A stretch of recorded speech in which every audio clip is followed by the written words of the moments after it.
Pour revenir sur la carrière de Marc Garneau, nous recevons le député libéral de Mont-Royal, Anthony Housefather. Bonsoir, M. Housefather.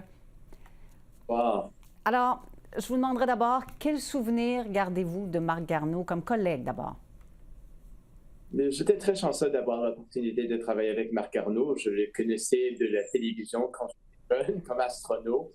Et un jour, soudainement, j'étais un collègue de Marc Garneau. Il est devenu un ami. Et, tout ce que je peux vous dire, c'est que c'était un homme de grande qualité, un grand Canadien.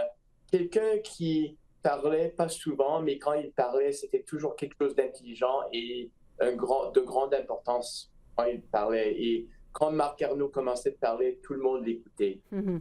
Donc, il était bien vu de la part de tous les parlementaires, même de l'opposition? Ça, c'est sûr. Marc Garneau était une personne qui était très non-partisan pour un politicien.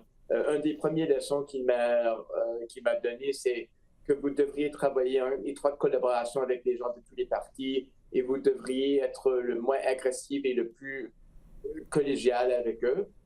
Et c'était toujours le cas avec M. Garneau.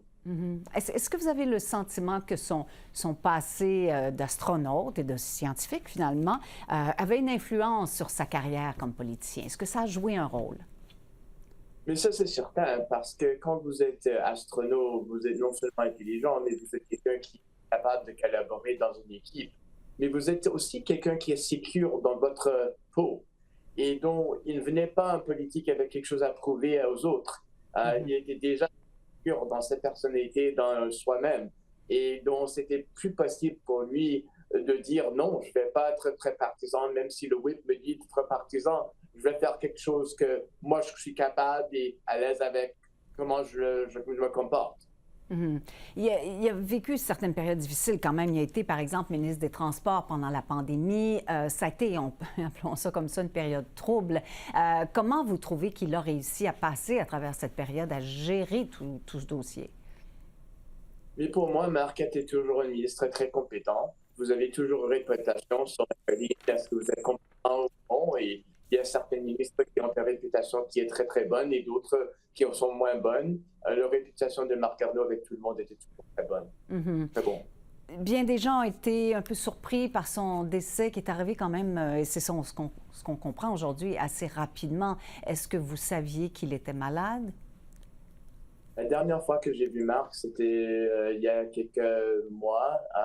Et non, il ne paraissait pas d'être malade du tout. Je crois que c'était un grand surpris pour non seulement moi, mais presque tous mes collègues sur la colline. Et qu'est-ce que les gens disent aujourd'hui?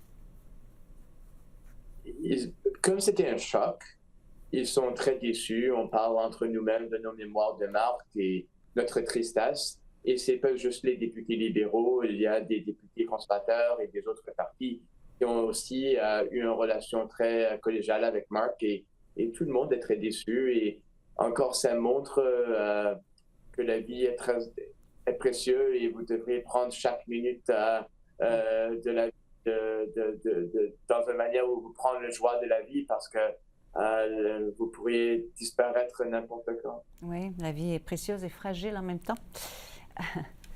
Merci beaucoup, M. Housefather, d'avoir accepté de venir témoigner aujourd'hui sur la vie de Marc Garneau. Un plaisir d'être avec vous. Merci beaucoup.